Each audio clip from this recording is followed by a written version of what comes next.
എല്ലാവർക്കും നമസ്കാരം. ഇന്നത്തെ നമ്മുടെ സത്സംഗം ആരംഭിക്കുകയാണ്. എല്ലാ ദിവസത്തെയും പോലെ ഈ ഒരു കർമ്മത്തെ ആ സർവേശ്വരൻ്റെ പാദങ്ങളിൽ അർപ്പിച്ചുകൊണ്ട് നമുക്ക് ആരംഭിക്കാം.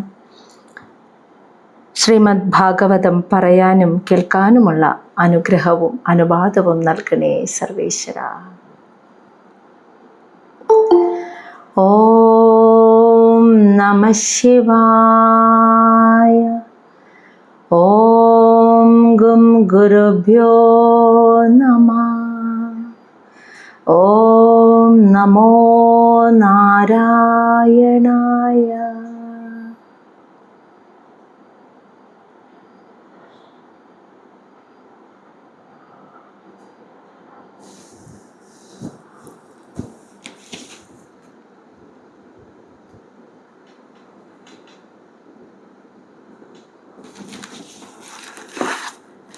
ശ്രീമദ് മഹാഭാഗവതം ചതുർത്ഥ സ്കന്ധം അധ്യായം 7. ദക്ഷൻ നടത്തിയ ആ യജ്ഞമഹോത്സവം, ആ യാഗം പൂർണ്ണമാകുന്നതാണ് നമ്മൾ ഈ അധ്യായത്തിൽ കാണുന്നത്. അപ്പോൾ കഴിഞ്ഞ അധ്യായത്തിൽ 6-ാമത്തെ അധ്യായത്തിൽ കണ്ടത് ബ്രഹ്മദേവൻ ഉൾപ്പെടെ എല്ലാ ഋഷിമാരും ദേവന്മാരും കൈലാസത്തിൽ ചെല്ലുന്നു, മഹാദേവനെ കാണുന്നു. എല്ലാവരുടെയും ഒരു പ്രതിനിധി ആയിക്കൊണ്ട് ബ്രഹ്മാവ് മഹാദേവനോട് കുറേ കാര്യങ്ങൾ നിർദ്ദേശിക്കുന്നു, ഭഗവാനോട് അഭ്യർത്ഥിക്കുന്നു. ഈ യജ്ഞം അങ്ങ് തന്നെ മുൻനിന്ന് ഭംഗിയായി പൂർത്തിയാക്കി തരണം. അതുപോലെ ദക്ഷനെ മറ്റു മഹർഷിമാരെയൊക്കെ ശിക്ഷിച്ചത് അങ്ങ് അവർക്കതൊക്കെ തിരിച്ചു നൽകണം. ദക്ഷനെയൊക്കെ തലയൊക്കെ കളഞ്ഞല്ലോ, അപ്പോൾ അതൊക്കെ ശിരസ്സൊക്കെ തിരിച്ചു നൽകണം എന്ന് പറഞ്ഞ് ഈ അങ്ങ് തന്നെ മുൻനിന്ന് ഈ യജ്ഞം പൂർണ്ണമാക്കി ഭംഗിയാക്കി തരണം. അങ്ങേക്ക് ഈ യജ്ഞത്തിൻ്റെ ഓഹരി അങ്ങേക്ക് നൽകിയിരിക്കുന്നു. അത് അങ്ങേക്ക് അർഹതപ്പെട്ട ഓഹരി അങ്ങയുടെ പാദങ്ങളിൽ അർപ്പിച്ചിരിക്കുന്നു. ഇനി ഒരിക്കലും ഭഗവാനുള്ള യജ്ഞ ഓഹരിയെ ഇല്ലാതാക്കാൻ ആർക്കും സാധ്യമല്ല എന്നുള്ളതും കൂടി പറഞ്ഞിട്ടാണ് 6-ാമത്തെ അധ്യായം അവസാനിച്ചത്. അപ്പോൾ 7-ാമത്തെ അധ്യായത്തിൽ ഭഗവാനാണ് ഇനി സംസാരിക്കാൻ പോകുന്നത്. അപ്പോൾ മൈത്രേയ മഹർഷി പറയുന്നതാണ് വിദുരരോട്. ശ്ലോകം 1. മൈത്രേയ ഉവാച.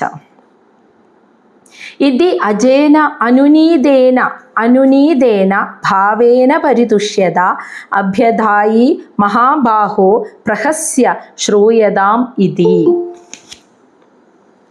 അതായത് ഇപ്രകാരം അജേന ബ്രഹ്മദേവനാൽ അനുനീതേന അനുനയിക്കപ്പെട്ടിട്ട് ഭവേന എന്നാൽ മഹാദേവൻ പരിതുഷ്യത പൂർണ്ണ സംതൃപ്തനായി. അപ്പോൾ ഇപ്രകാരം ബ്രഹ്മദേവൻ ഇങ്ങനെ അഭ്യർത്ഥിച്ചു, ഭഗവാനെ അങ്ങയുടെ മഹാത്മ്യം എന്താണെന്ന് ഞങ്ങൾ അറിയണു എന്നൊക്കെ പറഞ്ഞ് ബ്രഹ്മാവിനാൽ അനുനയിക്കപ്പെട്ടപ്പോൾ അതൊക്കെ കേട്ട് മഹാദേവൻ പൂർണ്ണ സംതൃപ്തനായിട്ട് അഭ്യതായി എന്ന് വെച്ചാൽ പറഞ്ഞു.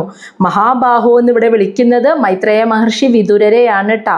അല്ലയോ വിദുരരെ പ്രഹസ്യ, മഹാദേവൻ ഒന്ന് പുഞ്ചിരിച്ചുകൊണ്ട് ശ്രൂയതാം ഇതി, ഇതൊക്കെ കേട്ടോളൂ, ഇപ്രകാരം കേട്ടോളൂ എന്ന് പറഞ്ഞിട്ട് മഹാദേവൻ ഒന്ന് പുഞ്ചിരിച്ചുകൊണ്ട് ബ്രഹ്മാവിനായിക്കൊണ്ടും മറ്റു വന്നിരിക്കുന്ന ദേവന്മാരും ഋഷിമാരും എല്ലാവരും കേൾക്കെ തന്നെ ഭഗവാൻ പറയുകയാണ്. എന്താണ് മഹാദേവൻ പറഞ്ഞത്? ശ്രീ മഹാദേവ ഉവാച.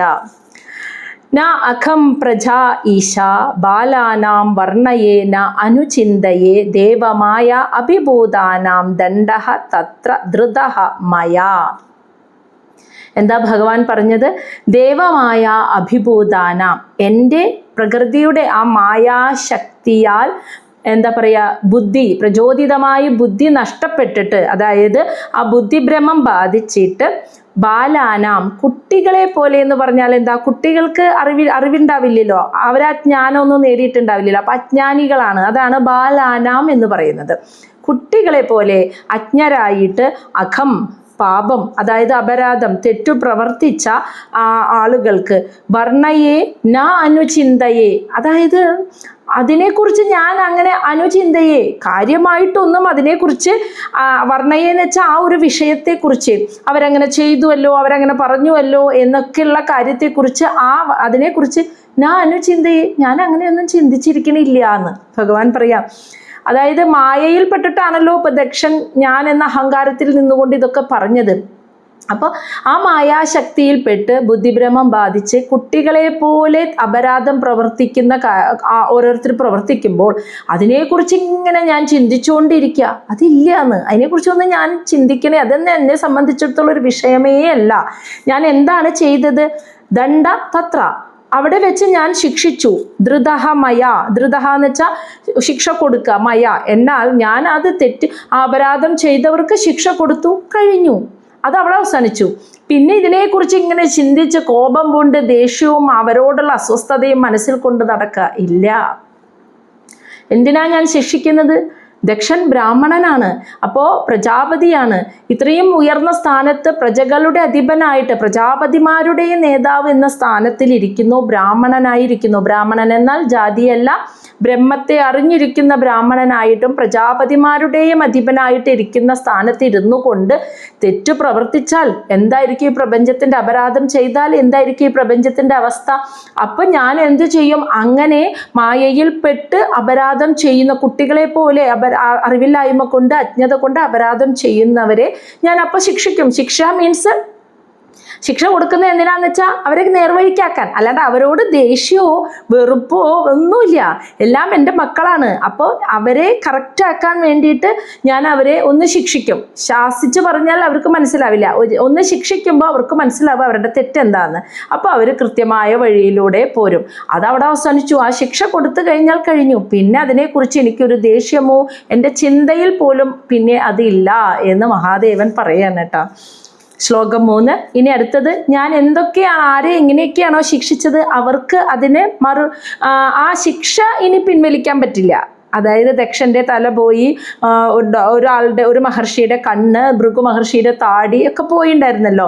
അപ്പോൾ അതിനി തിരിച്ചു കൊടുക്കാൻ പറ്റില്ല. അതിന് പകരം അവർക്ക് എന്തൊക്കെ വഴിയിലൂടെ അതിന് പരിഹാരം ചെയ്യാം, അതാണ് ഇനി ഭഗവാൻ കൊടുക്കുന്നത്. അതായത് ഇപ്പോൾ നമുക്ക് പറയുമ്പോൾ പെട്ടെന്ന് മനസ്സിലാക്കാൻ പറ്റും. വിഘ്നേശ്വരൻ്റെ ഗണപതിയുടെ തല, ഈ മൂക്ക്, ഇങ്ങനെ ആനയുടെ മൂക്ക് വരാനായിട്ടുള്ള കാരണം എന്താ? ആ തുമ്പിക്കൈയോടുകൂടി വരാനായിട്ടുള്ള കാരണം എന്താ? അദ്ദേഹത്തിൽ ഒരു അഹങ്കാരം ഉണ്ടായിരുന്നു അല്ലേ? പിതാവിനെ പോലും അകത്തേക്ക് കടത്താതെ, കൈലാസത്തിനകത്തേക്ക് കടത്താതെ അമ്മയ്ക്ക് കാവൽ നിന്നപ്പോൾ ഞാൻ എന്നൊരു അഹം വിഘ്നേശ്വരൻ്റെ ഉള്ളിലുണ്ടായിരുന്നു, ഗണപതിയുടെ ഉള്ളിലുണ്ടായിരുന്നു.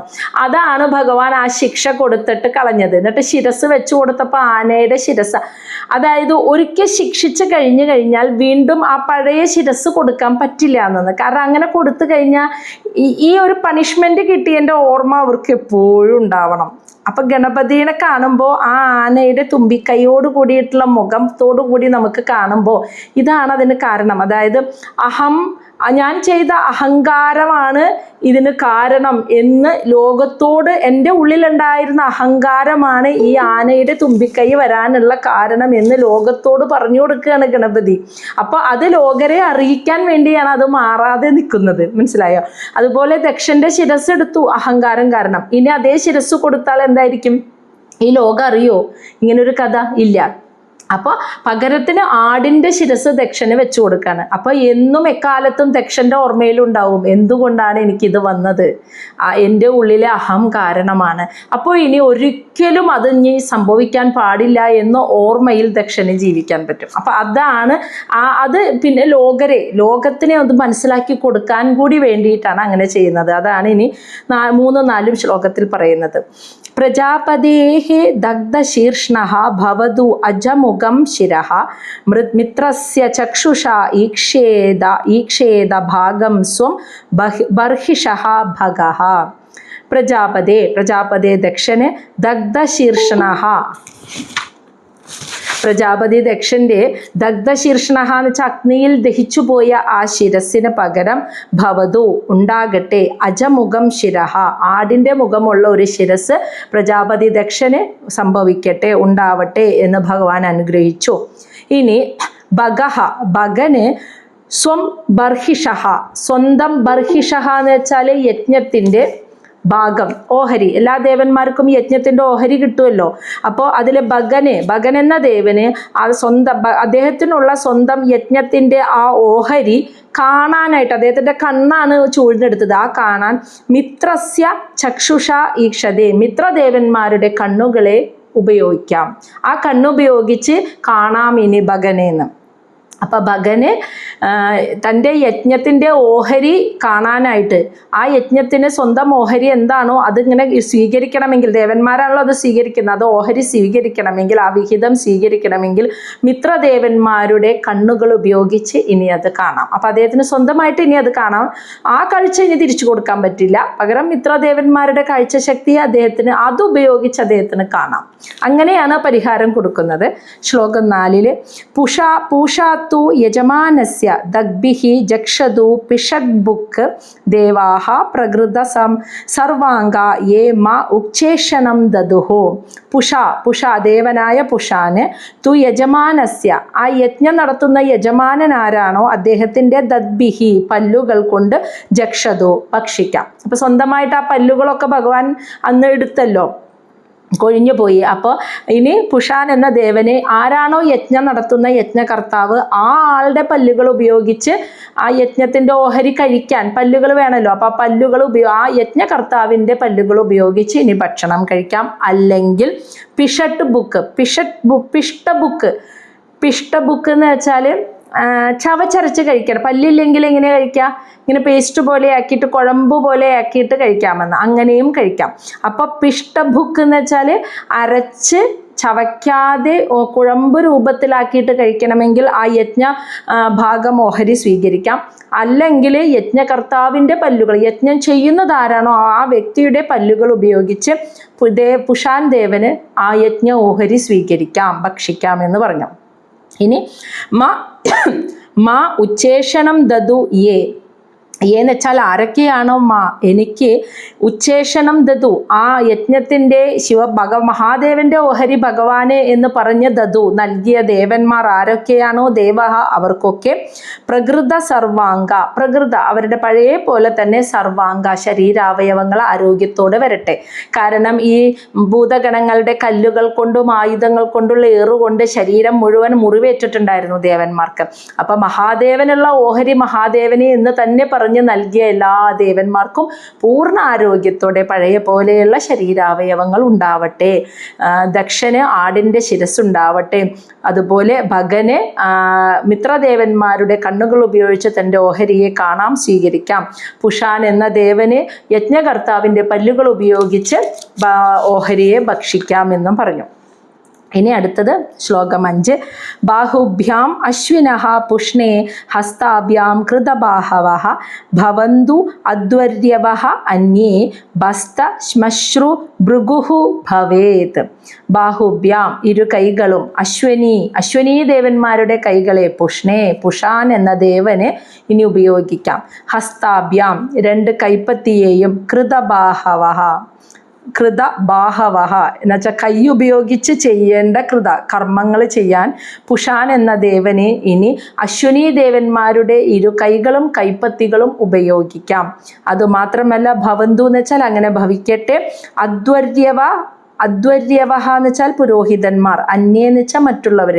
ആ യജ്ഞശാലയിൽ പങ്കെടുത്ത് ഇതുപോലെ കൈകൾ നഷ്ടപ്പെട്ട പുരോഹിതന്മാർക്കും മറ്റുള്ളവർക്കുമൊക്കെ ഇനി അശ്വനീ ദേവന്മാരുടെ കൈകളെ സ്വീകരിച്ച് അവർക്ക് കൈകൊണ്ട് ചെയ്യേണ്ട കാര്യങ്ങളൊക്കെ ആ കൈകൾ ഉപയോഗിച്ച് ഇനി സ്വീകരിക്കാം. അപ്പം സ്വന്തമായിട്ട് ഇനി അവർക്ക് നഷ്ടപ്പെട്ട കൈ തിരിച്ചു കൊടുക്കില്ല. കാരണം എന്നും അവരുടെ ഓർമ്മയിൽ ഉണ്ടാവണം, എൻ്റെ അഹമാണ് ഈ ശിക്ഷയ്ക്ക് എനിക്ക് കാരണമായത്, ഇതെനിക്ക് സംഭവിക്കാനുള്ള കാരണം എന്നുണ്ടാവുമ്പോൾ അവരൊരിക്കലും പിന്നീട് ആ അഹങ്കാരത്തിൽ പോവില്ല. പിന്നെ ലോകർക്ക് മനസ്സിലാക്കി കൊടുക്കാൻ എന്തുകൊണ്ടാണ് ഈ ദേവൻ ഇങ്ങനെ സംഭവിച്ചത്, ആ അഹമായിരുന്നു ഇതിന് കാരണം എന്ന് ലോകരെ അറിയിക്കാൻ എന്നും അതങ്ങനെ തന്നെ സംഭവിക്കണം. അപ്പം എന്നാൽ അവർക്ക് ആ കാര്യങ്ങൾ സാധിക്കണ്ടേ. അപ്പം അതിനാണ് അശ്വനീ ദേവന്മാരുടെ കൈകളെ സ്വീകരിച്ച് ഇവർക്ക് കൈകൊണ്ട് ചെയ്യേണ്ട എല്ലാ കർമ്മങ്ങളും അങ്ങനെ ചെയ്യാമെന്ന് പറഞ്ഞു. ഇനി ഭൃഗുഹു ഭവേത്, ഭൃഗു മഹർഷിക്ക് ഭവേത് എന്ന് വെച്ചാൽ ഭവിക്കട്ടെ. ബസ്തശ്മശ്രു ആടിൻ്റെ താടി, അദ്ദേഹത്തിൻ്റെ താടി രോമാണല്ലോ നശിപ്പിച്ച് കളഞ്ഞത്. അപ്പോൾ ഭൃഗു മഹർഷിക്ക് ആടിൻ്റെ താടി ഉണ്ടാവട്ടെ, അങ്ങനെ സംഭവിക്കട്ടെ എന്ന് മഹാദേവൻ എല്ലാവരെയും അങ്ങ് അനുഗ്രഹിച്ചു. എല്ലാവർക്കും നഷ്ടപ്പെട്ടതൊക്കെ തിരിച്ചു കൊടുത്തു. മൈത്രേയ ഉവാച, എന്നിട്ട് മൈത്രേയ മഹർഷി പറയാണ്, തഥാ സർവാണി ഭൂതാനി ശ്രുത്വാ മീഡുഷ്ടമ ഉദിതം പരിതുഷ്ട ആത്മഭിഹി താതാ സാധു സാധു ഇതി അധ അഭ്രുവാൻ. തഥാ അത് കേട്ടപ്പോൾ സർവാണി ഭൂതാനി അവിടെ ആ കൈലാസത്തിൽ നിന്ന് വന്നു നിന്ന എല്ലാവരും ദേവന്മാരും മഹർഷിമാരും ബ്രഹ്മാവും എല്ലാവരും ശ്രുത്വ ഇത് കേട്ടിട്ട് മീഡുഷ്ട മഹാദേവൻ ഉദിതം പറഞ്ഞത്, മഹാദേവൻ അനുഗ്രഹിച്ചു പറഞ്ഞ ഈ വാക്കുകൾ കേട്ടിട്ട് അവിടെ നിന്ന എല്ലാവരും പരിതുഷ്ട ആത്മവി സന്തോഷം നിറഞ്ഞ മനസ്സോടുകൂടി സാധു സാധു നന്നായി ഇപ്രകാരം അത് അഭ്രുവൻ പറഞ്ഞു. താതാ എന്ന് വെച്ചാൽ ഇവിടെ വിതുരരെ വിളിക്കുകയാണ്. അല്ലയോ വിതുരരെ, ഇത് കേട്ടിട്ട് മഹാദേവന്റെ ഈ അനുഗ്രഹ വാക്കുകൾ കേട്ട് അവിടെ നിന്ന് എല്ലാ ദേവന്മാരും മഹർഷിമാരും എല്ലാവരും നിറഞ്ഞ സന്തോഷത്തോടെ നന്നായി എന്ന് ഉറക്കെ വിളിച്ചു പറഞ്ഞു എന്നും. ശ്ലോകം 7. തതഃ മീഡ്വാംസം ആമന്ത്ര്യ ശുനാസീഹി സഹർഷിഭിः ഭൂയഃ തത് ദേവയജനം സമീഡ്വത് വേദസഃ യയു. തതഃ മീഡ്വാംസം ആമന്ത്ര്യ ശുനാസീഹി സഹ ഋഷിഭിः ഭൂയഃ തത് ദേവയജനം സമീഢ്വത് വേദസഃ യയുഃ. തതഃ അനന്തരം മിഡ്വാംസം അതായത് ആ മഹാദേവനെ ആമന്ത്ര്യ ക്ഷണിച്ചു നിന്ന് ശുനാസി ഇന്ദ്രന്റെ നേതൃത്വത്തിലുള്ള ദേവന്മാരും സഹ ഋഷിഭിः കൂടെ, സഹ എന്ന് വെച്ചാൽ കൂടെ എന്ന് പറയുമ്പോൾ ഋഷിഭി എന്ന് വെച്ചാൽ ഭൃഗു മഹർഷിയുടെ നേതൃത്വത്തിലുള്ള ഋഷിമാരും എല്ലാവരും മഹാദേവനെ ക്ഷണിച്ചു. എവിടേക്ക്? ആ യജ്ഞശാലയിലേക്ക് ക്ഷണിച്ചു എന്ന്. ഭൂയഹ വീണ്ടും, തത് ആ ദേവയജനം ആ ദേവയജ്ഞം ആ മഹായാഗം നടക്കുന്നവിടത്തേക്ക് ക്ഷണിച്ചു. അങ്ങനെ അവരെല്ലാവരും കൂടി വീണ്ടും സമീഢ്വത്ത് എന്ന് വെച്ചാൽ മഹാദേവനോടൊപ്പം വേദസ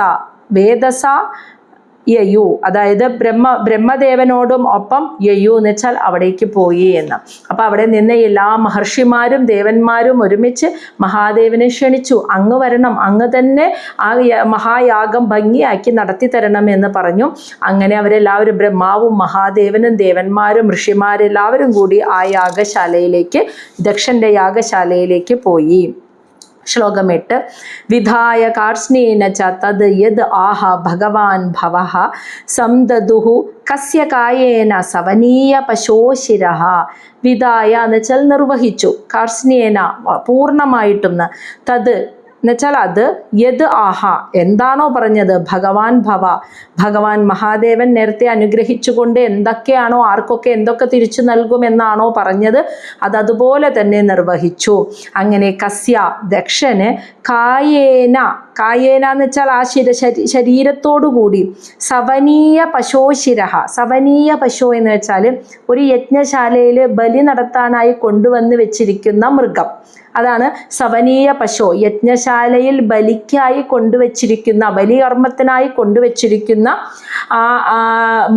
ആ മൃഗം എന്ന് പറയുമ്പോൾ ഇവിടെ നമ്മൾക്ക് മനസ്സിലാവും ആടിൻ്റെ ശിരസോടുകൂടി സംദതു നിർവഹിച്ചു എന്ന്, അത് തിരിച്ചു കൊടുത്തു എന്ന്.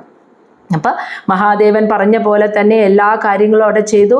ദക്ഷന്റെ ശരീരത്തിൽ ആ യജ്ഞശാലയിൽ ബലി അർപ്പിക്കാനായി കൊണ്ടുവന്ന് വെച്ചിരിക്കുന്ന ഒരു ആടിൻ്റെ ശിരസ് ആണ് ദക്ഷന് ശിരസായിട്ട് കൊടുത്തത്. അങ്ങനെ ശിരസും ദക്ഷന് തിരിച്ചു കിട്ടി.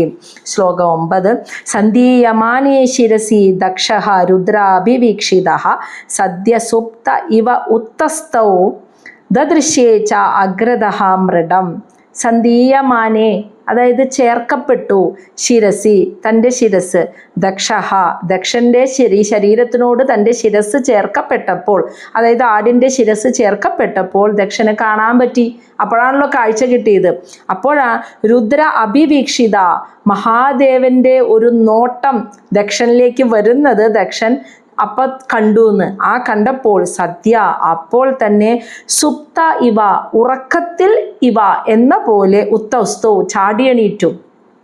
ഉറങ്ങിക്കിടക്കുന്ന ഒരാൾ ഉണരുമ്പോൾ പെട്ടെന്ന് വിളിച്ചുണർത്തുമ്പോൾ ചാടി എഴുന്നേൽക്കുന്നത് പോലെ ദക്ഷൻ ഉണർന്നെഴുന്നേറ്റുന്നത്. അതുവരെ ഒരു മായയിലായിരുന്നേ. ഞാൻ എന്നുള്ള ഒരു അഹങ്കാര രൂപത്തിലുള്ള മായാവലയത്തിൽ ഇങ്ങനെ ഭ്രമിച്ചു നടക്കുകയായിരുന്നു ദക്ഷൻ. സ്വന്തം മകളോടുള്ള പുത്രീ വാത്സല്യം പോലും നഷ്ടപ്പെട്ടു. തൻ്റെ മുന്നിലിരുന്ന സതീദേവി എരിഞ്ഞില്ലാണ്ടാവുമ്പോഴും അഹം ഇല്ലാണ്ടായില്ല. ശിരസ് പോയപ്പോഴാണ് ദക്ഷൻ അത് മനസ്സിലായത്. അപ്പോൾ ഉറങ്ങിക്കിടക്കുന്ന മായയിൽ അതാണ് മായേനെ എന്നോട് പറയുന്നത്. ഉറങ്ങിക്കിടക്കുന്നവൻ വിളിക്കുമ്പോൾ ചാടി ഉണർന്നെഴുന്നേൽക്കുന്നത് പോലെ ദക്ഷൻ അപ്പോഴാണ് ആടിൻ്റെ ശിരസാണെങ്കിലും തിരിച്ചു കിട്ടിയപ്പോൾ ആ കണ്ണിലൂടെ നോക്കിയപ്പോൾ ഭഗവാൻ തന്നെ നോക്കുന്നത്, മഹാദേവൻ തന്നെ നോക്കുന്നത് കണ്ടപ്പോൾ അതുവരെ ഉണ്ടായിരുന്ന മായയിൽ നിന്നും പുറത്തു ചാടിയതുപോലെ, ഉറക്കത്തിൽ എന്ന പോലെ അത് ചാടി ഉണർന്നെഴുന്നേൽക്കുന്നത് പോലെ മായയിൽ നിന്ന് ഉണർന്നെഴുന്നേറ്റ ദക്ഷൻ ദദൃശ്യേ കണ്ടു അഗ്രദഹാമൃഡം, തൻ്റെ മുന്നിൽ നിൽക്കുന്ന മഹാദേവനെ. അപ്പോഴാണ് മഹാദേവനായിട്ട് ദക്ഷൻ കണ്ടത്. അതുവരെ മായയിൽ കിടക്കുമ്പോൾ ഞാനായിരുന്നു വലിയവൻ എന്നാ ചിന്തിച്ചിരുന്നത്. ഇപ്പോഴാണ് മഹാദേവനായിട്ട് ദക്ഷൻ കണ്ടത്. ശ്ലോകം 10. തഥാ വൃഷധ്വജ ദ്വേഷകലില ആത്മാ പ്രജാപതി ശിവ അവലോകാത് അഭവത് ശരത് ഹ്രദ ഇവ അമലഹ. തഥാ അപ്പോൾ വൃഷധ്വജ കാളയുടെ പുറത്ത് സഞ്ചരിക്കുന്ന മഹാദേവനെ കണ്ടപ്പോൾ ദോഷകലില പ്രജാപതി ദക്ഷന്റെ മനസ്സ് അതുവരെ എങ്ങനെയായിരുന്നു? ദ്വേഷം, മഹാദേവനോടുള്ള വിദ്വേഷം കൊണ്ട് കലുഷിതമായ മനസ്സോടുകൂടിയവനായിരിക്കുന്ന ദക്ഷന്റെ മനസ്സ് മഹാദേവനെ കണ്ടപ്പോൾ ശിവ അവലോകാത്, മഹാദേവനെ കണ്ടതോടുകൂടി അഭവത് ഭവിച്ചു. എന്തായി ഭവിച്ചു? ശരത് ഹൃദ, ശരത്കാലത്ത് ഹൃദ എന്ന് വെച്ചാൽ ഈ ഒരു എന്താ പറയുക തടാകം, ഒരു നദി അമല പരിശുദ്ധമാകുന്നതും ഇവ പോലെ. ശരത്കാലത്തെ വർഷമേറ്റ് ഒരു തടാകത്തിലെ ഒരു നദിയിലെ ജലം പരിശുദ്ധമാകുന്നത് പോലെ ഭഗവാനെ കണ്ടതോടെ ദക്ഷന്റെ ഹൃദയത്തിലെ ആ ഈഗോ, ആ അഹങ്കാരം അങ്ങോട്ട് പോയിട്ട് പരിശുദ്ധമായി. അതുവരെ മനസ്സിൽ നടന്നിരുന്ന വിദ്വേഷം, വെറുപ്പും അസൂയയും എല്ലാം കൊണ്ടും നിറഞ്ഞ ആ കലുഷിതമായ ആ ഹൃദയം ആടിൻ്റെ തലയാണെങ്കിലും ആ കണ്ണുകളിലൂടെയെങ്കിലും മഹാദേവനെ കണ്ട മാത്രയിൽ ശരത്കാലത്തെ വർഷമേറ്റ് പരിശുദ്ധമായ തടാകത്തിലെ ജലം പോലെ ദക്ഷന്റെ ഹൃദയം പരിശുദ്ധമായി. ശ്ലോകം 11. ഭവസ്തവായ കൃതദീഹി ന അശക്നോത് അനുരാഗഃ ഔത്കണ്ഠ്യാത് ബാഷ്പകലയ സംഭരേതാം സുതാം സ്മരൻ. അപ്പോൾ മഹാദേവനെ കണ്ട മാത്രയിൽ ദക്ഷന്റെ എല്ലാ അഹങ്കാരവും പോയി അടങ്ങി പരിശുദ്ധമായി എന്ന് പറഞ്ഞില്ലേ. അപ്പോൾ ഒന്ന് ഊഹിച്ചു നോക്കൂ, അങ്ങനെ പരിശുദ്ധമായ മനസ്സോടുകൂടി നിൽക്കുന്ന ദക്ഷന്റെ മനസ്സിൽ ആദ്യം തന്നെ ഭഗവാനോടുള്ള ആദരവും ഭക്തിയും സ്നേഹവുമാണോ വരിക? കുടുംബത്തെ ഓർത്തിട്ടുള്ള പുത്രീ ദുഃഖമാണോ ഉണ്ടാവുക? എന്നാലോചിച്ച് നോക്കൂ. ആദ്യം വരിക എത്രയായാലും പുത്രീ ദുഃഖമാണ് അല്ലേ? കാരണം വിവാഹം കഴിച്ചു കൊടുക്കുന്നവരെ ദക്ഷൻ ഏറ്റവും പ്രിയപ്പെട്ട മകളായിരുന്നു സതീദേവി. മഹാദേവനോടുള്ള വെറുപ്പും വിദ്വേഷവും കൊണ്ട് സ്വന്തം മകളോ അത് മനസ്സിൽ നിറഞ്ഞപ്പോൾ പുത്രീ വാത്സല്യം അതിൻ്റെ അടിയിൽപ്പെട്ടുപോയി. കണ്ടില്ല ദക്ഷൻ. വിദ്വേഷം പെരുകിയപ്പോൾ പുത്രീ സ്നേഹം, വാത്സല്യം അതിൻ്റെ അടിയിൽ മറഞ്ഞു പോയത് അറിഞ്ഞില്ല. ഭഗവാനോടുള്ള വിദ്വേഷമൊക്കെ അങ്ങോട്ട് ഉരുകിയില്ലാണ്ടായി ശുദ്ധമായപ്പോൾ പെട്ടെന്ന് മനസ്സിൽ തെളിഞ്ഞു വന്നത് മകളെ കുറിച്ചുള്ള ചിന്തയാണ്. ഭഗവാനോടുള്ള ഭക്തി എന്നതിനേക്കാൾ ഉപരി അതുണ്ട്, പക്ഷേ മനസ്സല്ലേ അതങ്ങോട്ട് പുറത്തേക്ക് പ്രകടമാവുന്നത് ഏറ്റവും ആദ്യം. ആ അഴുക്ക് പോയപ്പോൾ അതിൻ്റെ അടിയിൽ മറഞ്ഞിരുന്ന പുത്രീ സ്നേഹമാണ് ആദ്യം പുറത്തേക്ക് വന്നത്. അതാണ് പറയുന്നത് ഭവസ്തവായ, തൻ്റെ മുന്നിൽ നിൽക്കുന്ന മഹാദേവനെ, അതായത് സ്തുതിക്കാൻ, അതാണ് സ്തുതിക്കാൻ കൃതതി എന്ന് വെച്ചാൽ അത് ചെയ്യാൻ, അദ്ദേഹത്തെ ഭഗവാനെ സ്തുതിക്കാനും ഭഗവാനെ വണങ്ങാനും കൃതതി അത് ചെയ്യാൻ ആഗ്രഹമുണ്ടെങ്കിലും നാശക്നോത് ദക്ഷൻ അതിനുള്ള ശക്തി ഉണ്ടായില്ല. കാരണം അനുരാഗഃ മകളോടുള്ള സ്നേഹം കൊണ്ട്, ഔത്കണ്ഠ്യാത് ആ ആകുലത കൊണ്ട്, ബാഷ്പകലയ കണ്ണ് നിറഞ്ഞൊഴുകിയപ്പോൾ, സംഭരേതം മരിച്ചുപോയ സുതാം സ്വന്തം പുത്രിയായ സതീദേവിയെ സ്മരൻ ഓർത്തു.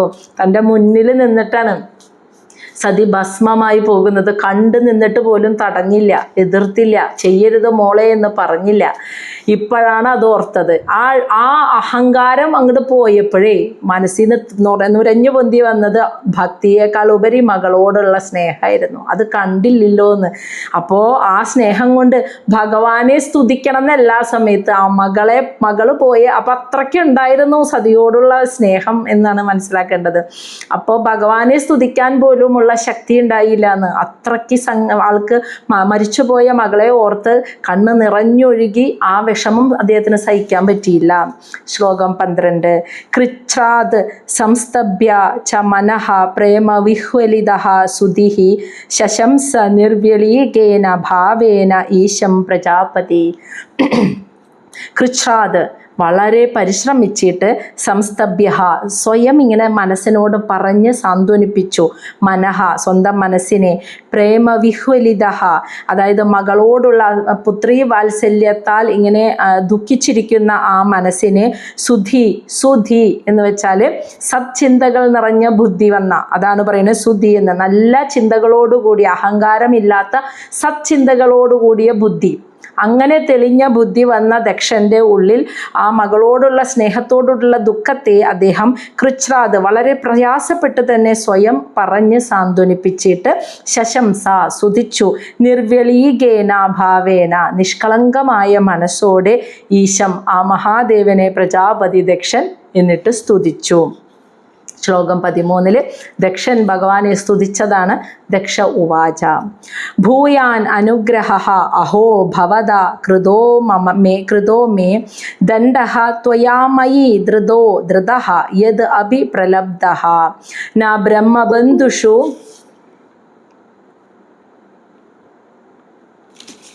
ന ബ്രഹ്മബന്ധുഷു ച വാം ഭഗവൻ അവജ്ഞ തുഭ്യം ഹരേഹ ച കുത ഏവ ധൃതവ്രതേഷു.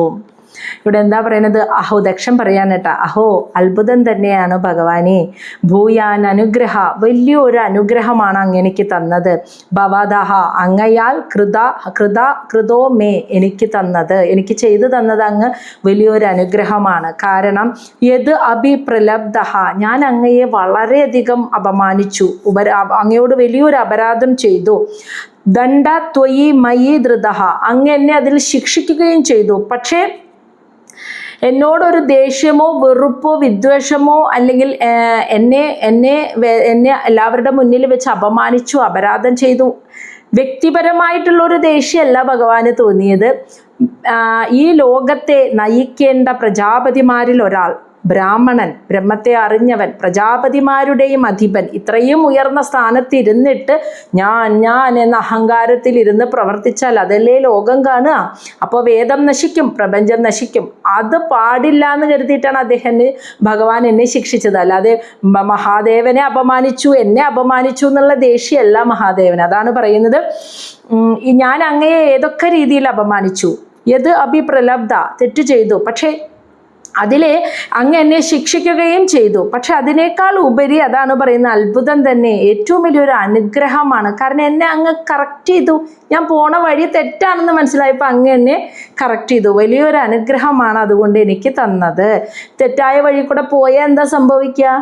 ആ വഴി കൂടെ കുറേ ദൂരം പോയി കഴിഞ്ഞാൽ ഒരുപാട് കർമ്മങ്ങൾ ഞാനെന്ന അഹങ്കാരത്തിലിരുന്ന് ചെയ്യുമ്പോൾ ജയവിജയന്മാർക്കൊക്കെ സംഭവിച്ചതുപോലെ ഭൂമിക്കും അതിനടിയിലുമുള്ള അധോലോകങ്ങളിൽ വീണ്ടും ആസുരിക ജന്മം, ദ്വൈതഭാവത്തെ അനുഭവിച്ച് തീർക്കാനായിട്ടുള്ള ജന്മങ്ങൾ എടുത്ത് താഴേക്ക് പോണ്ടി വരും.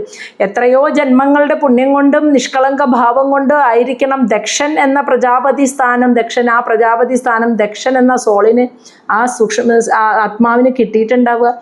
ഇനി ആ ഈഗോയിലിരുന്ന്, ആ ഒരു അഹങ്കാരത്തിലിരുന്ന് ദക്ഷൻ പ്രവർത്തിച്ചു കഴിഞ്ഞാൽ വീണ്ടും അധോ ലോകങ്ങളിലേക്ക് കീഴ്പോട്ട് പോരേണ്ടി വരും.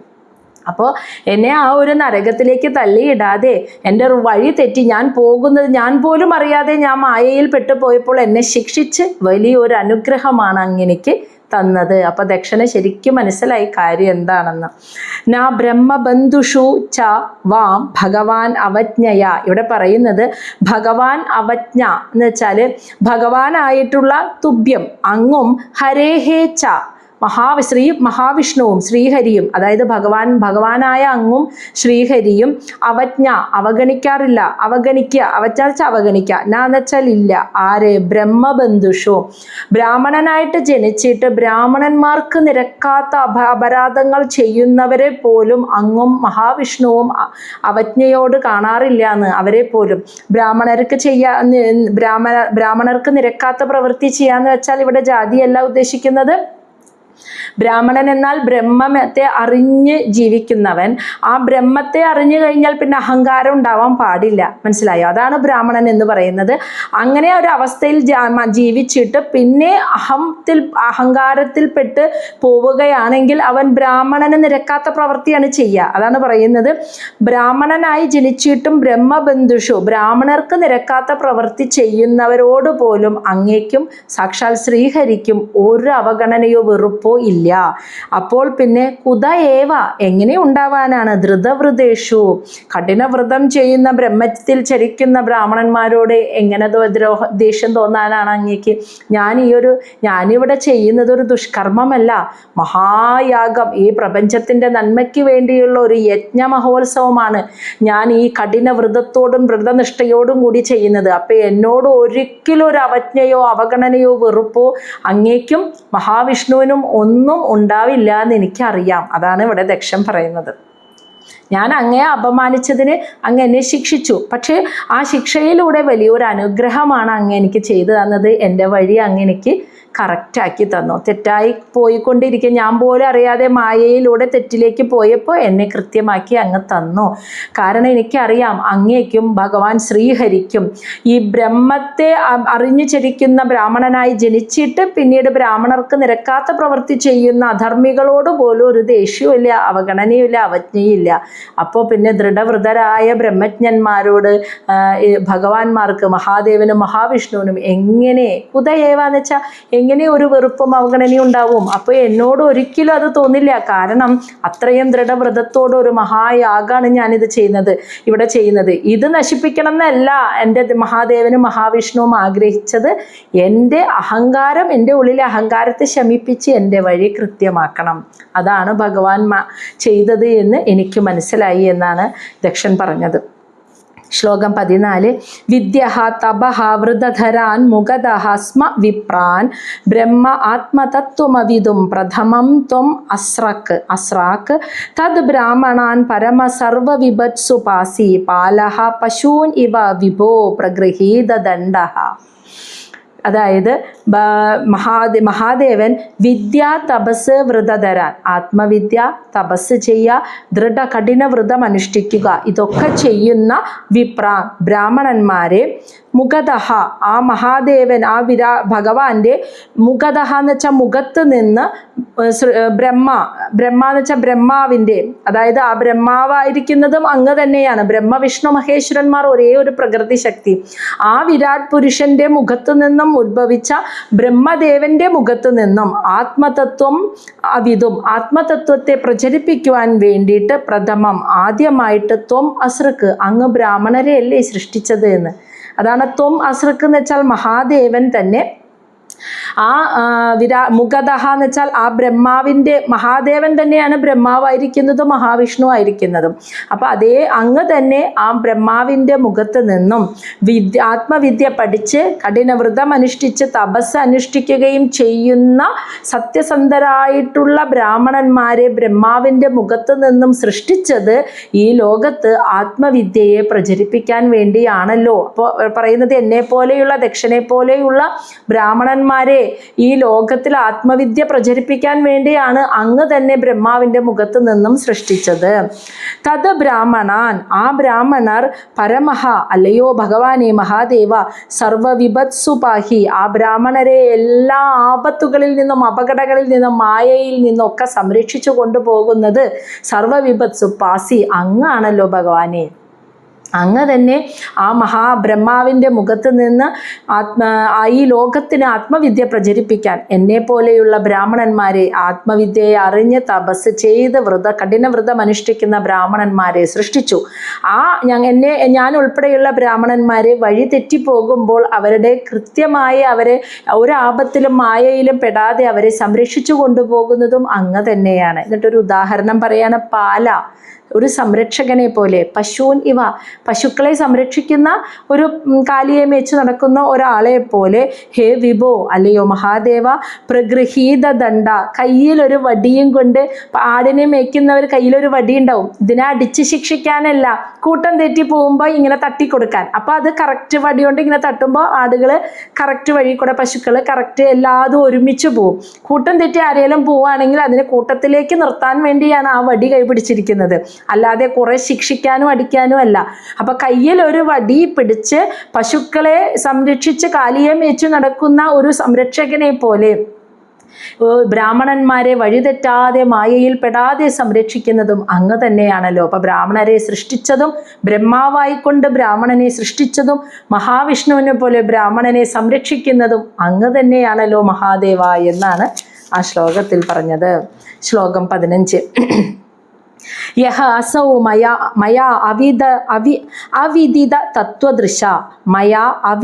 തത്വദൃശ സഭായാം ക്ഷിപ്തഃ ദുരുക്തി വിശികൈ അഗണയ്യൈ തത് മാം അർവാക് പദന്തം അർഹത്തമ നിന്നയാ അപാത് ദൃഷ്ട്യാ ആർദ്രയാ സ ഭഗവാൻ സുകൃതേന തുഷ്യേത്.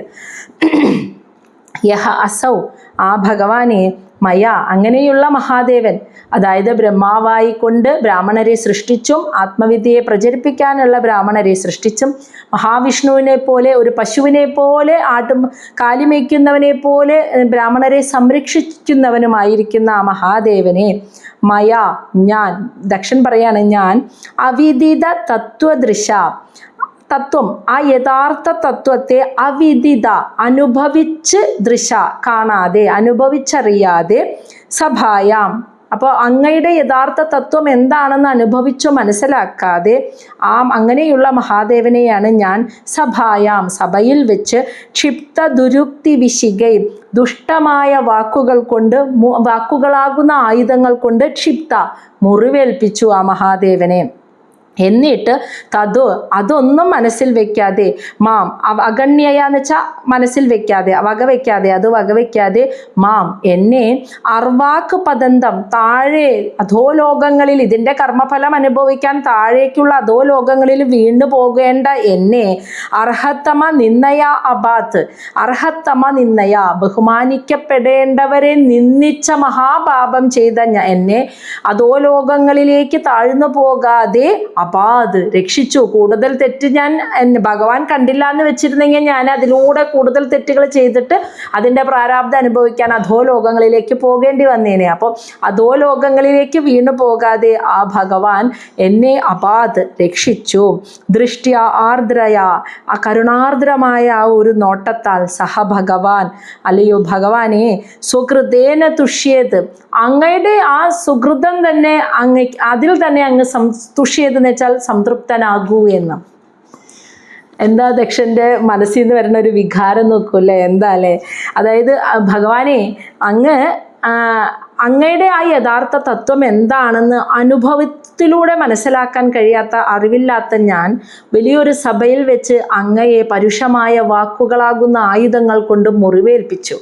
എന്നിട്ടും അതൊന്നും വകവയ്ക്കാതെ അങ്ങനെ ബഹുമാനിക്കപ്പെടേണ്ട ഒരാളെ സഭയിൽ അപമാനിച്ചിട്ട് നിന്ദിച്ചിട്ട് പോലും അങ്ങ് എന്നെ ആ കർമ്മങ്ങളുടെയൊക്കെ ഫലം അനുഭവിക്കാൻ നരകലോകങ്ങളിലേക്ക് താഴ്ന്നു പോകേണ്ട എന്നെ അതിൽ നിന്നൊക്കെ രക്ഷിച്ചില്ലേ? അങ്ങയുടെ കൃപയാർന്ന ഒരു കരുണാർദ്രമായ ആ നോട്ടം കൊണ്ട് അങ്ങ് എന്നെ രക്ഷിച്ചില്ലേ? അത് തന്നെയാണ് അങ്ങയുടെ സുഹൃതം. ആ സുഹൃതത്തിൽ അങ്ങ് സംതൃപ്തനാകൂ എന്ന് പറഞ്ഞാൽ അതിന് തിരിച്ചു തരാൻ എൻ്റെ കയ്യിൽ ഒന്നുമില്ലല്ലോ ഭഗവാനേന്ന്. അങ്ങനെക്ക് തന്ന ഈ ഒരു അനുഗ്രഹം, ഈ സ്നേഹം, ഇതിന് ഞാൻ എന്താണ് അങ്ങേക്ക് ഞാൻ തിരിച്ചു തരേണ്ടത്? ഇതിൻ്റെ ഒപ്പം പകരത്തിന് എനിക്ക് തരാൻ എൻ്റെ കയ്യിൽ ഒന്നുമില്ല അങ്ങയെ സംതൃപ്തനാക്കാൻ. അപ്പം അങ്ങ് ചെയ്ത് ഈ സുഹൃതം നിറഞ്ഞ കർമ്മം ഉണ്ടല്ലോ, അതിൽ തന്നെ അങ്ങ് സംതൃപ്തൻ. അങ്ങയുടെ ആ കർമ്മത്തിൽ അങ്ങ് സന്തോഷിക്കൂ, സംതൃപ്തനാകൂ. കാരണം ഈ അടിയൻ്റെ കയ്യിൽ അങ്ങക്ക് അങ്ങ് എനിക്ക് തന്ന അനുഗ്രഹത്തിന് പകരം വെക്കാൻ എൻ്റെ കയ്യിൽ ഒന്നുമില്ല ഭഗവാനെ തിരിച്ചു തരാൻ. അതാണ് പറഞ്ഞത്. അപ്പം അങ്ങയുടെ ഈ സുഹൃതം നിറഞ്ഞ കർമ്മം തന്നെ അത് ചെയ്തതിൽ അങ്ങ് പൂർണ്ണ സംതൃപ്തനാകൂ, അല്ലാതെ അതിന് പകരം തരാൻ എൻ്റെ കയ്യിൽ ഒന്നുമില്ല. അത്രയും വലിയൊരു അനുഗ്രഹമാണ്. കാരണം ഇനിയും ഒരുപാട് ജന്മങ്ങൾ എടുത്ത് നരകലോകങ്ങളിലേക്ക് വീണു പോകേണ്ട എന്നെയാണ് ഭഗവാൻ രക്ഷിച്ചത്, വഴി കറക്റ്റാക്കി തന്നിട്ട്. അപ്പോൾ അതിന് പകരം വെക്കാൻ എൻ്റെ കയ്യിൽ ഒന്നുമില്ല എന്ന് പറയാണ്. മൈത്രേയ ഉവാച ക്ഷമാഭ്യായേവം സമീഡ്വാംസം ബ്രഹ്മണ ച അനുമന്ത്രിത കർമ്മസന്ധാനയാം ആസ സ ഉപാധ്യായ ഋത്വിക് ആദിഭിഃ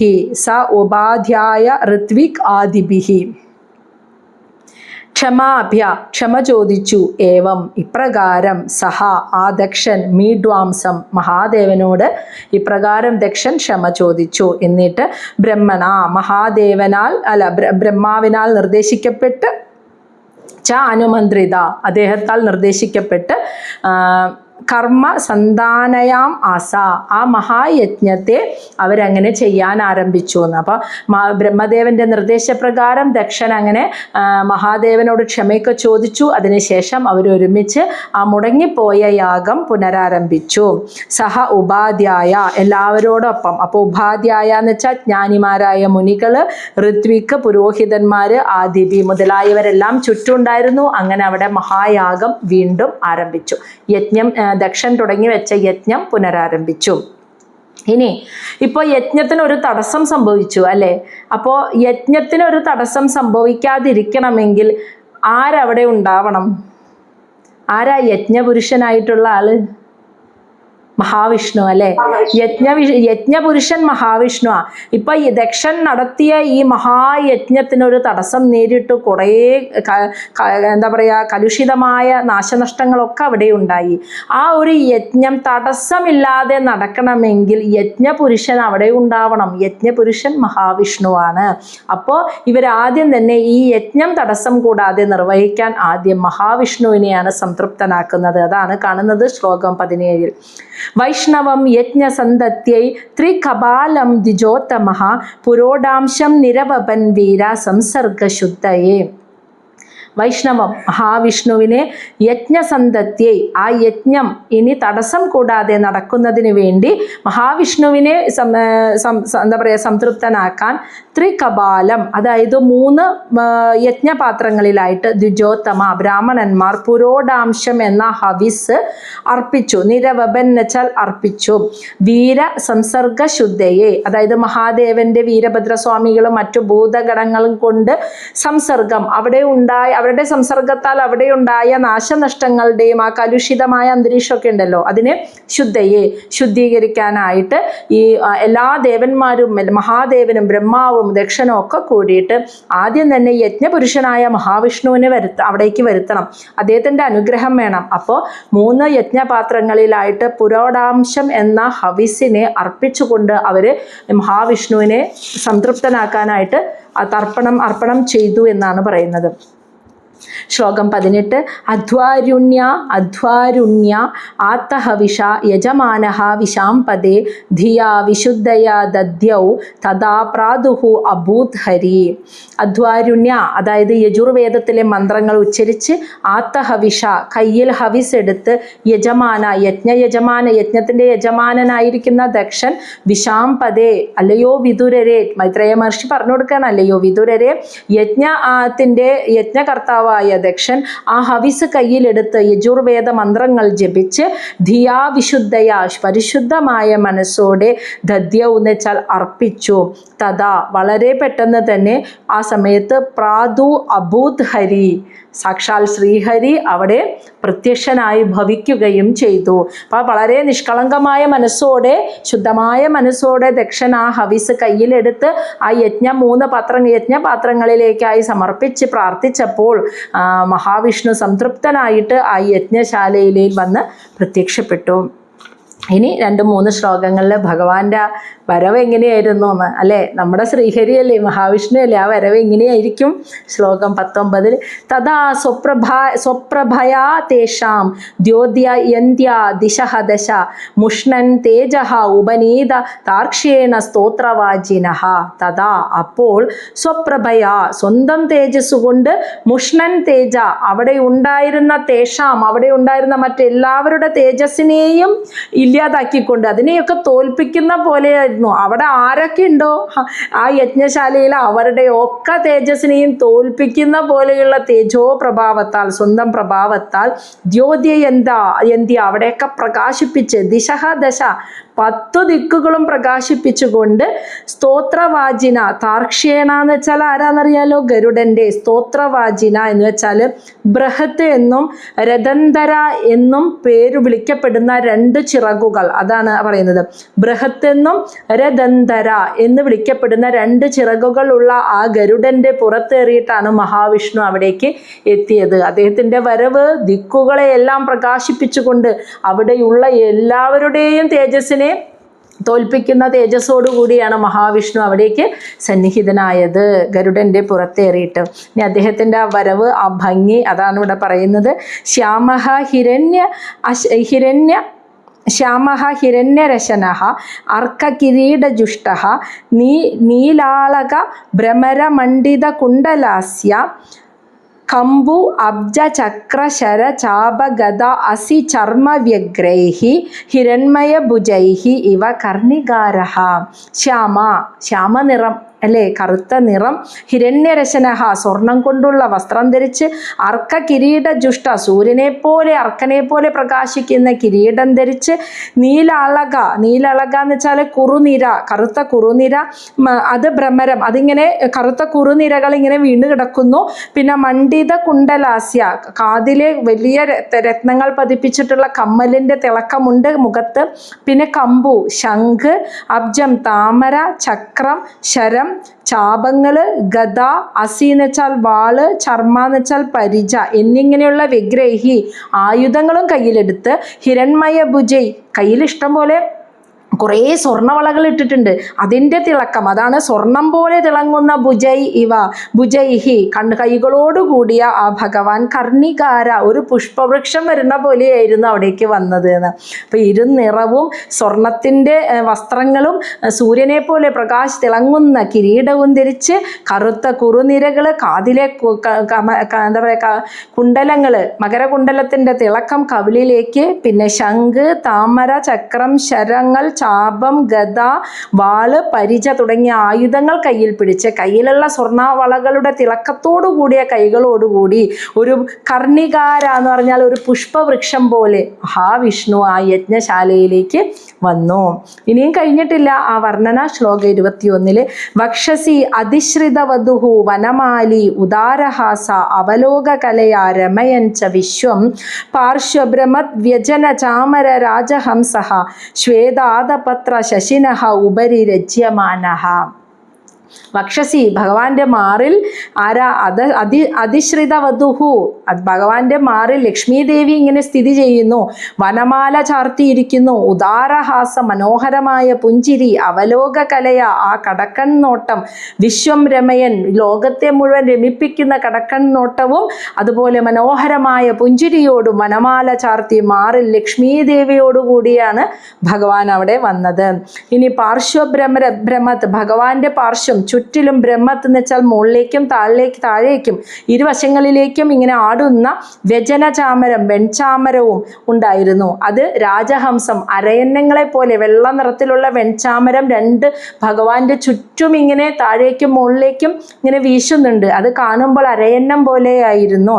ഇനി ശ്വേത ഉപരി ഭഗവാന്റെ ആ ശ്വേതാദപാത്രം എന്ന് വെച്ചാൽ വെളുത്ത വെൺകൊറ്റ കുട, ശശിന ഉപരി ഭഗവാന്റെ ശിരസിൻ്റെ മുകളിൽ ആ എന്താ പറയുക വെളുത്ത കുട വെൺകൊറ്റ കുടയും ഉണ്ടായിരുന്നു.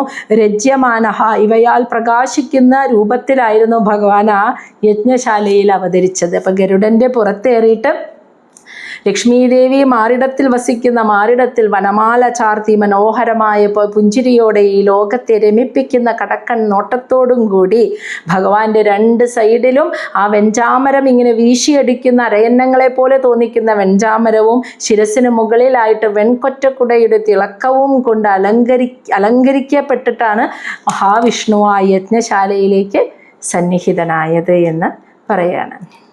മനസ്സിലായി? ഇനി ഇതിൻ്റെ ബാക്കി നാളെ.